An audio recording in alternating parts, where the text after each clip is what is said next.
wabarakatuh. Salam sejahtera bagi kita semua. Puji syukur atas nikmat yang telah Tuhan berikan kepada kita sehingga kita bisa berkumpul pada pertemuan kali ini. Perkenalkan, nama saya Rizky Dwi Apriana, NIM 2020207047 dari kelas Biologi 3, Prodi Pendidikan Biologi, Fakultas Ilmu Tarbiyah dan Keguruan. Di sini saya berperan sebagai guru dari kelas 8 SMP Negeri 3 Tunggal Jaya. Dan teman-teman saya berperan sebagai peserta didik. Pada pertemuan kali ini, kita akan membahas materi sistem ekskresi pada manusia. Selamat pagi, Fatia, Irma. Sarapan apa pagi tadi? Iya, selamat pagi. Di suatu hari tanpa sengaja kita bertemu. Aku yang pernah terluka kembali mengenal cinta. Hati ini kembali temukan senyumnya dia. Semua itu karena dia.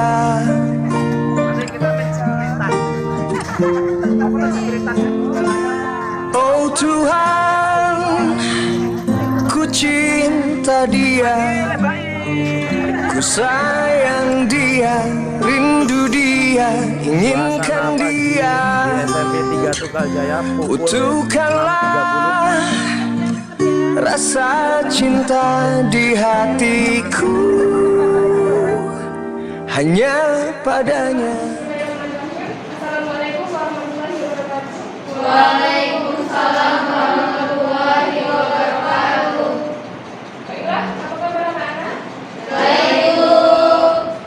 Untuk pembelajaran yang teman-teman berdoa. Baiklah, kawan-kawan, sebelum memulai pelajaran hari ini ada empat baiknya kita berdoa. Doa mulai. Doa selesai. Baiklah, Ibu akan absen terlebih dahulu. Akmal Maulana, Izin. Nagita Salsabila, Ibu. Arlinda Mulia, Izin, Bu.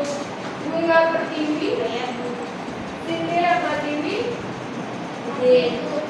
Diah Nawanggulan, Ibu. Esa Agustina, Ibu. Gita Umaro, Ibu. Lati Batubara, Ibu. Kristiani Lorenza Putri, Ibu. Sinta Dwi Mandayuni, Ibu. Natasha Damayanti, Ibu. Tasya Monika. Baiklah, sebelum kita mulai pelajaran, Ibu akan menuliskan sedikit abstraksi. Coba kalian bayangkan bagaimana jika kalian tidak mengeluarkan urin atau keringat. Apakah tubuh kalian semakin sehat? Tidak. Tidak, iya benar. Tubuh kita yang sangat penting sekali untuk mengeluarkan urin. Apabila tidak urin, maka akan terjadi ketidakseimbangan antara mekanisme dan elektrolit dalam tubuh. Hal ini akan menyebabkan sebuah penyakit, bahkan dapat menyebabkan penyakit yang sangat tinggi seperti gagal ginjal dan jantung. Sama seperti ketika kita tidak mau keringat. Ketika suhu tinggi panas dan tidak keringat, maka akan adanya patogen dan racun akan terus meningkat dan dapat mengancam tubuh. Hal ini juga dapat menyebabkan sebuah penyakit. Baiklah, langsung saja perhatikan kepada kalian untuk membentuk kelompok yang terdiri atas 4 sampai 6 kolom. Ini ada berapa ya? 1, 2, 3, 4, 5, 6, 7, 8, 9, 10. 3 kelompok aja, berarti 3 kelompok, 1 kelompok 3 kelompok.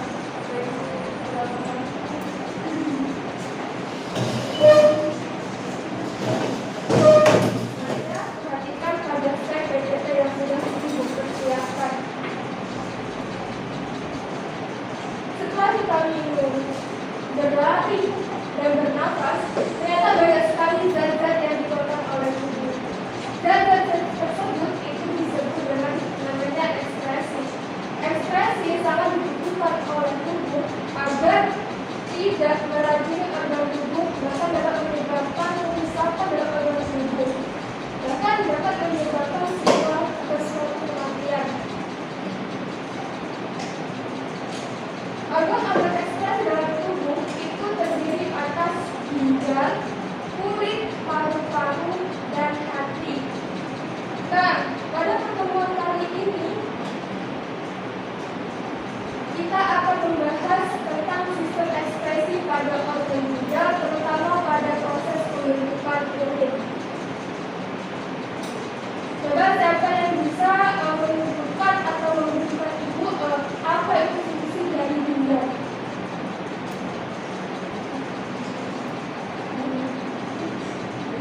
Oke, fungsi dari ginjal yaitu sebagai penyaringan darah yang terdiri dari zat-zat yang tersusun antara zat-zat yang dibentuk oleh tubuh dan bisa ke seluruh tubuh.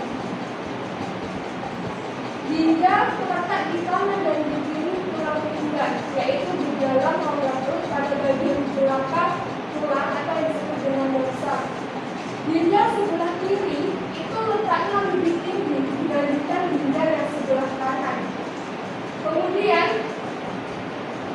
ginjal itu memiliki bentuk seperti kacang merah. Ginjal berwarna merah disebabkan karena adanya darah yang masuk dalam ginjal. Darah masuk dalam ginjal itu melalui pembuluh arteri besar, sedangkan darah akan keluar dari ginjal melalui pembuluh vena besar. Kemudian ketika ginjal itu dipotong melimpah, maka akan tampak 3 lapisan. Pada lapisan luar itu terdapat korteks renalis. Kemudian di bawahnya terdapat medula renalis, dan di bawahnya lagi atau di dalam rongga ginjal itu terdapat omega pelvis renalis. Ginjal itu tersusun atas kurang lebih 1 juta nefron. Kemudian nefron itu merupakan satuan struktural berfungsional juga, karena nefron itu merupakan fungsi utama dalam ginjal dan juga merupakan unit yang paling penting dalam proses penyaringan darah pada ginjal. Sebuah nefron itu terdiri atas penyaringan atau badan tinggi yang kemudian dilanjutkan ke dalam saluran-saluran yang disebut dengan pembuluh. Setiap badan tinggi itu memiliki atau terdapat gulungan kapiler darah yang disebut glomerulus yang terdapat pada vaskula bohongan. Kemudian ada namanya pelvis renalis, dapat namanya medula renalis atau bagian tengah ginjal. Medula renalis itu tersusun atas saluran-saluran yang terdapat pada badan tinggi atau saluran-saluran yang pada korteks renalis. Nah, saluran-saluran tersebut itu terdiri atas namanya tubulus proximal, kemudian ada lengkung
Pada tubuh kita itu terjadi proses tahap fermentasi, yaitu pengeluaran zat-zat yang tidak dibutuhkan oleh tubuh yang masuk ke dalam urin sekunder.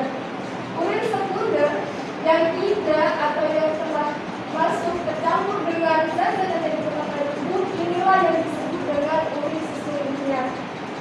Urin tersebut kemudian disalurkan ke serviks renalis atau rongga ginjal. Selanjutnya dari serviks renalis rongga ginjal itu selanjutnya keluar dari ginjal melalui ureter menuju kandung kemih. Kandung kemih itu memiliki dinding yang elastis sehingga dapat mengekang dan menampung urin itu sekitar 0,5 liter urin. Nah, urin itu akan keluar dari kandung kemih itu karena adanya tekanan dalam urin. Tekanan dalam kandung kemih. Tekanan dalam kandung kemih itu terjadi karena adanya sinyal dari kontraksi otot-otot kemih dan otot-otot perut. Nah, akibat kontraksi tersebutlah urin keluar melalui ureter. Oke, ini Ibu ada RKPD, di mana RKPD ini Ibu minta untuk kalian mengerjakan permasalahan dan juga data pada RKPD tersebut. Setelah mengerjakan, kalian diharapkan untuk memaparkan atau mempresentasikan hasil dari kelompok-kelompok hasil kalian. Dan setelah itu kita akan bersama-sama membuat kesimpulan dari hasil diskusi kalian.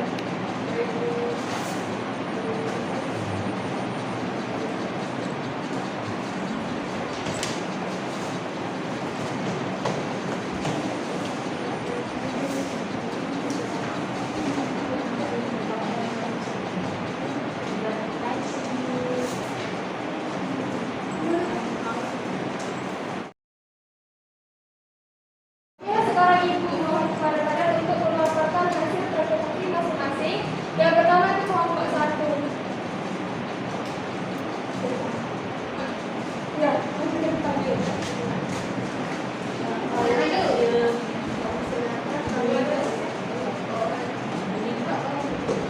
Baiklah, dari pertanyaan, baiklah di sini saya akan menjawab hasil diskusi kami dari kelompok 1. Yang pertama itu apa saja fungsi bagian ginjal? Yang pertama itu adalah korteks. Berfungsi itu untuk menghasilkan sebuah hormon bernama erythropoietin yang berperan dalam pembentukan sel darah merah baru. Yang kedua itu medula yang berfungsi mengangkut cairan yang masuk dalam dan mengeluarkan urin dari ginjal. Yang ketiga yaitu pelvis yang berfungsi sebagai jalur untuk cairan dalam perjalanan ke kandung kemih. Pertanyaan kedua yaitu di bagian ginjal manakah nefron kamu temukan? Nefron itu terletak di sepanjang konteks hingga medula. Pertanyaan ketiga, apakah hubungan antara nefron dengan ginjal? Nefron merupakan salah satu bagian penting dalam ginjal yang bertugas untuk menyaring darah, kemudian mengambil nutrisi dan membuang zat sisa hasil metabolismenya. Kesimpulannya yaitu ginjal adalah organ ekskresi dalam vertebrata yang berbentuk mirip kacang. Sebagian dari sistem urea, ginjal berfungsi menyaring kotoran atau terutama urea dari darah dan membuangnya bersama dengan air dalam urin. Sekian, terima kasih.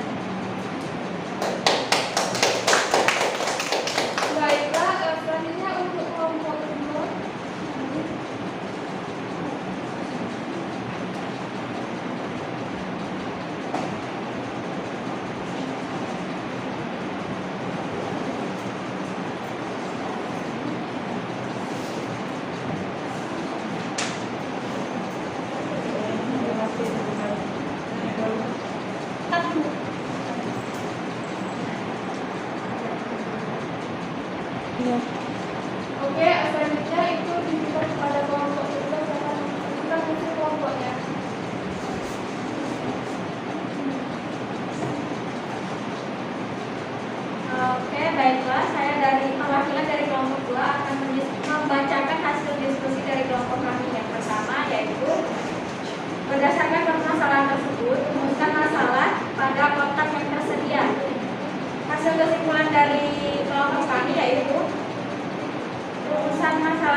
Lalu saat buang air kecil, urin tercium bau kopi yang sangat menyengat.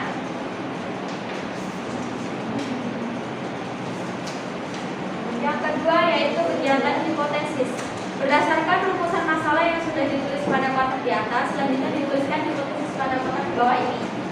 Hasil diskusi dari kelompok kami yaitu saat kita menghembuskan nafas ke cermin, maka cermin menjadi buram karena hasil pernapasan kita adalah CO2 dan H2O atau uap air. Sehingga saat kita menghembuskan nafas ke kaca akan menjadi basah. Dan setelah minum kopi, lalu kita buang air kecil, urin tersebut otomatis akan berbau kopi. Hal tersebut dikarenakan oleh adanya sisa senyawa antioksidan yang ikut terbuang, termasuk polifenol seperti asam hidrosinamik. Dan makin banyak kopi yang kita tegut dalam sehari, maka tubuh akan mengeluarkan cairan yang berbau menyengat dan tampak lebih pekat dari biasanya. Yang terakhir ada kegiatan mengumpulkan data. Setelah menentukan rumusan masalah dan hipotesis berdasarkan permasalahan tersebut, langkah selanjutnya yaitu mencari informasi yang berkaitan dengan permasalahan di atas. Lalu cari pula cara menjaga kesehatan untuk mengatasi gangguan-gangguan sistem ekspresi yang telah diuraikan dalam permasalahan tersebut. Di sini disuruh membuat prosedur untuk menyelesaikan permasalahan tersebut. Dan hasil diskusi dari kelompok kami yaitu pertama, mendefinisikan masalah, kedua, membuat rencana, ketiga, melaksanakan rencana, dan yang terakhir, mengevaluasi masalah. Sekian dari kelompok 2, terima kasih. Baiklah, selanjutnya kelompok 3.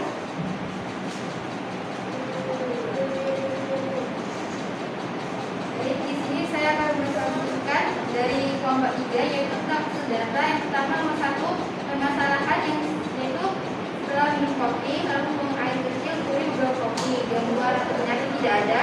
Gejala-gejala yang diamati yaitu urin berbau kopi, penyebab terjadinya itu oleh adanya sisa senyawa antioksidan yang ikut terbuang, termasuk polifenol seperti asam hidrosinamik. Makin banyak kopi yang kita teguh dalam sehari juga, maka tubuh akan mengeluarkan cairan berbau menyengat dan tampak lebih pekat dari biasanya. Cara mencegah terjadinya yaitu mengurangi konsumsi minum kopi. Yaitu yang kedua, analisis.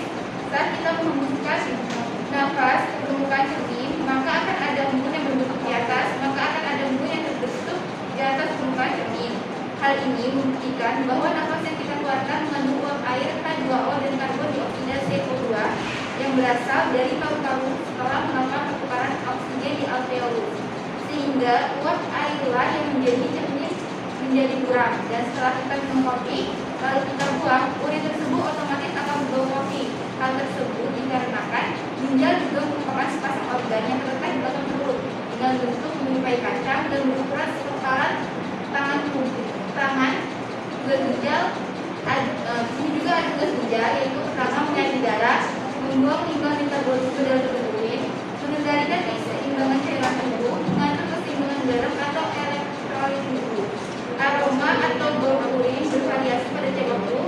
Normalnya bau urin tidak terlalu menyengat. Hal ini sangat dipengaruhi oleh jumlah cairan yang Anda minum.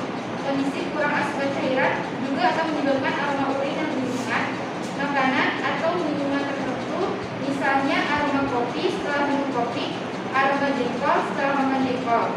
Yang ketiga itu obat-obatan dan vitamin, karena sebagian obat-obatan atau vitamin hasil sebagian metabolisme diefektifkan melalui urin.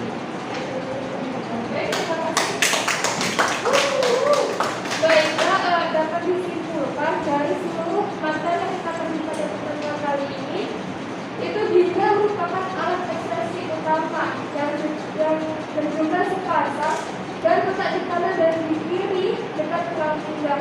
Dalam ginjal itu terjadi proses pembentukan urin yang mengikuti tahap fermentasi, reabsorpsi, dan fermentasi. Sekian, Ibu ucapkan terima kasih kepada kalian atas partisipasinya kepada pertemuan kali ini. Dan untuk pertemuan besok itu diharapkan kita untuk belajar di rumah mengenai ekspresi hati, kulit, dan paru-paru. Ibu ucapkan terima kasih. Wassalamualaikum warahmatullahi wabarakatuh.